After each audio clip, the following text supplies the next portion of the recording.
Une note d'un test de cours de maths le matin dans un collège. Résultats et les effectifs. Trouver la moyenne et l'écart type. Ça, je vais directement dans la calculatrice. C'est calcul statistique. On met les résultats d'un côté et les effectifs de l'autre et on met dans la calculatrice.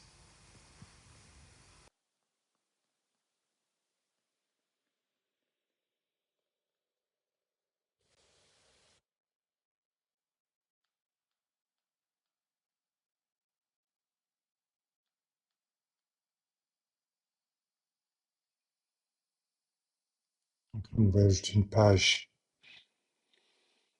de tableau réaliste, numéro 4.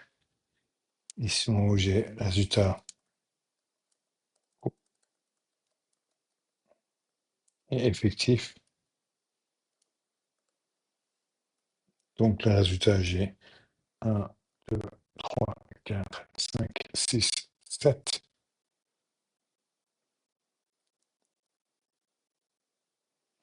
Là, j'ai les effectifs 11, 29, 29 personnes avec un 2, 31 personnes avec un 3, 34 personnes avec un 4, 65 avec un 5, 37 avec un 6 et 23 avec un 7. Et tout, je peux faire là, je reviens.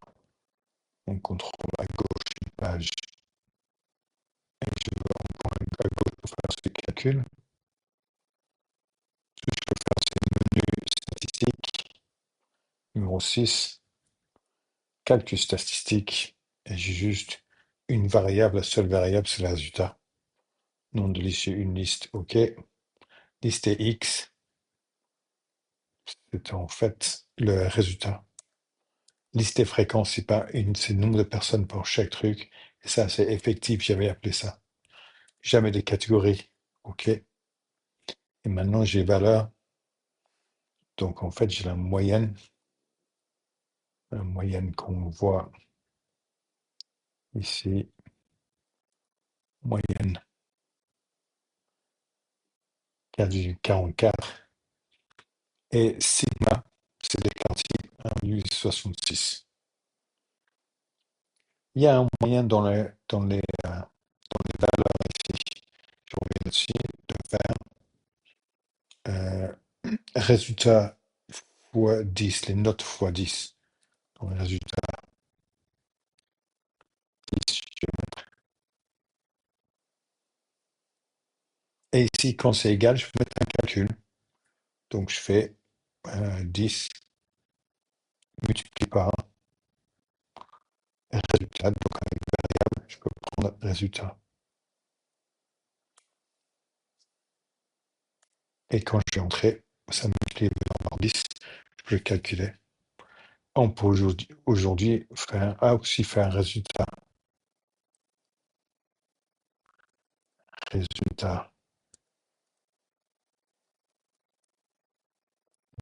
30, parce que je fais le 10 et puis j'ajoute 30. Donc ça, j'ai déjà fois 10, maintenant il faut que je fasse plus 30. Donc je vais faire variable. Voilà, c'est pas stocké. Je vais faire égal pour bien trouver une réponse. Et je fais variable, résultat 30 à 10 plus 30.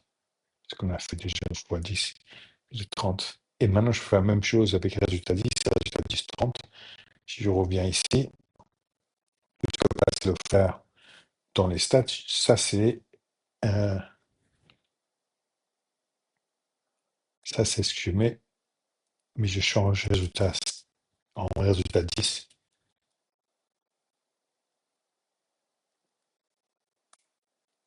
Et là, je vois que la moyenne, c'est 10 fois plus.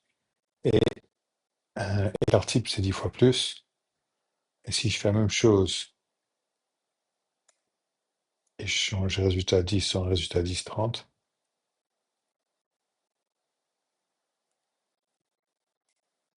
et là maintenant, tu vois que la moyenne, c'est plus 30, mais l'écart type, ça ne change pas parce que ça n'a pas changé la distance entre les valeurs. Quand tu multiplies par 10, toutes les valeurs sont 10 fois plus loin, mais quand j'ajoute 30, ça reste toujours le même écart.